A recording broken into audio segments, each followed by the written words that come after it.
Hello everybody, and welcome to another Ikoria video.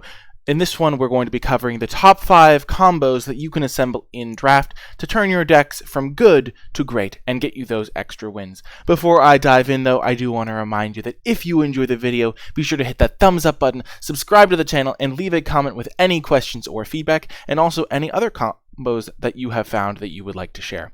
But without further ado, let's dive in, starting with an honorable mention. This combo is less of a combo and more of a nice little synergy. Forbidden Friendship puts 2 tokens into play, 1 human and 1 non-human, and is a pretty solid card on its own. And Of One Mind cares about having both a human and a non-human creature to get that cost reduction. And so combined together in a blue-red deck, Forbidden Friendship and Of One Mind work very well together because Of One Mind can be cast for a single mana all of the time, essentially. So I really do like that synergy. I think it's going to be quite potent, especially if you can maybe chain multiple Of One Minds together. Like if you have a couple copies of each of these, you can get some really nice mana reduction on your draw spells.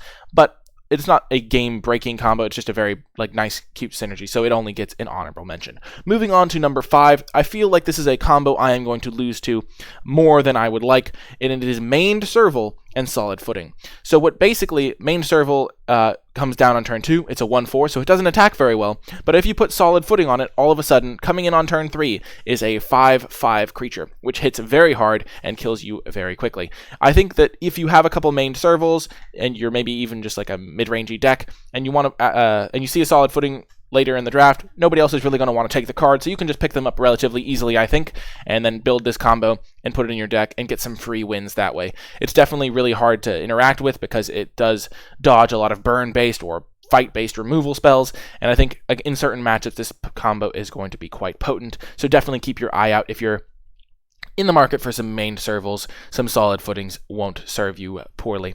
Next up, moving on to number 4, we have the age-old combo Active Treason and Bone Splinters, or in this case, Tentative Connection and Mutual Destruction. And while the base case of steal your opponent's creature for 4 mana, attack them with it, and then sacrifice it to destroy another one of their creatures is not the greatest at 5 mana, it is when it typically will cost 4 because Active Treason usually costs 3. In this set, it has the potential to cost only 2 mana, which is super powerful because you could, on turn 5, play this combo along with a 3-drop Menace creature or something of that nature. Menace is a supported theme in Black-Red, so there are more creatures than you'd expect with the keyword, and so I think you're going to be able to get this to cost only 2 a decent amount of the time. Another benefit of this combo is that most decks won't want Tentative Connection, so you'll be able to pick it up fairly late to assemble this devastating combo, and keep your eyes out for it if you are in Black-Red. It is based at common, so you'll be able to assemble it in many games. Next up is a uncommon-based combo, or else it would be higher ranked, because it does seem quite potent, and that is between Unbreakable Bond and Void Beckoner. Essentially, you can cycle the Void Beckoner to make sure it is in the graveyard. You don't even need any self-mill or ways to discard, and then you can make sure it's in the graveyard by cycling it, and then use your Unbreakable Bond to bring back an 8/8 Death Touch that will also be lifelinking. So, very devastating combo, though it is uncommon-based, so it will come up less frequently, which means it is nice to have some redundancy at the uncommon level as well. If you move into green as well, you get access to Back for More, which is another potent combo with Void Beckoner. Gets you that nice value, bring back your 8/8, fight something immediately, and then you get to keep that 8/8 Death Touch. And if you're going to be in green, you might as well add in the Titanith Rex as another element of the combo. So any combination of these, of a card from the left column and the card from the right column, will lead to a very nice combo. Titanith Rex as an 11/11 trample lifelink is also going to be quite good. It's also going to be good as a fight spell. So I think these cards are just going to be very nice in synergy with each other, and you can really substitute any big cycling creature like a Greater Sandworm on the creature side as well, though Back for More and Unbreakable Bond are both going to be quite powerful if you can bring back a big cycling creature. Moving on to number 2, we come to a common-based combo, lots of alliteration there, between Thieving, Otter, and Dreamtail Heron.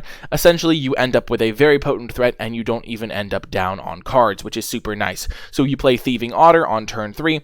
When it hits the opponent, you'll draw a card, but how are you going to get your 2/2 through? That's right, you're going to mutate it into a 3/4 flyer, and then whenever and you draw a card when the Dreamtail Heron comes into play. So not only, and then you hit your opponent with your 3/4 flyer that they almost certainly cannot block on turn 4. So basically, you end up playing your 2 creatures, drawing 2 cards, and so you're not down on cards, and yet you have a very potent threat that will threaten to win you the game if your opponent doesn't answer it. So I think this combo is going to be very, very potent. Not only is the combo incredibly good, but both of the cards are good on their own, which means that you're going to be playing these cards anyway, and when you combine them, it can be game-ending. But what is the number 1 combo in the set? What is the best 2-card combination for Limited? I think that is likely to be Boot Nipper and Porky Parrot. Again, a red-black based combo, but this one is truly devastating.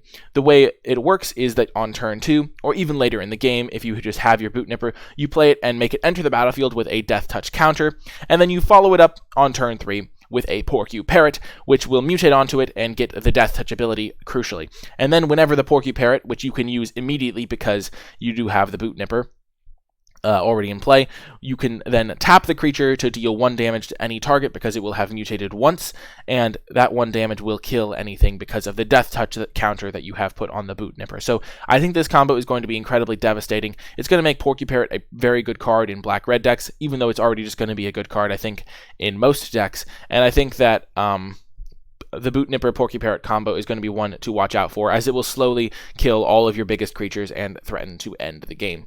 That is going to do it for the top 5 combos for Limited. Thank you so much for watching. Let me know in the comments if you have any combos of your own, if you agree with this ranking, and remember to hit that thumbs up button, subscribe to the channel so you don't miss any future videos, and thanks again for watching. I'll see you next time.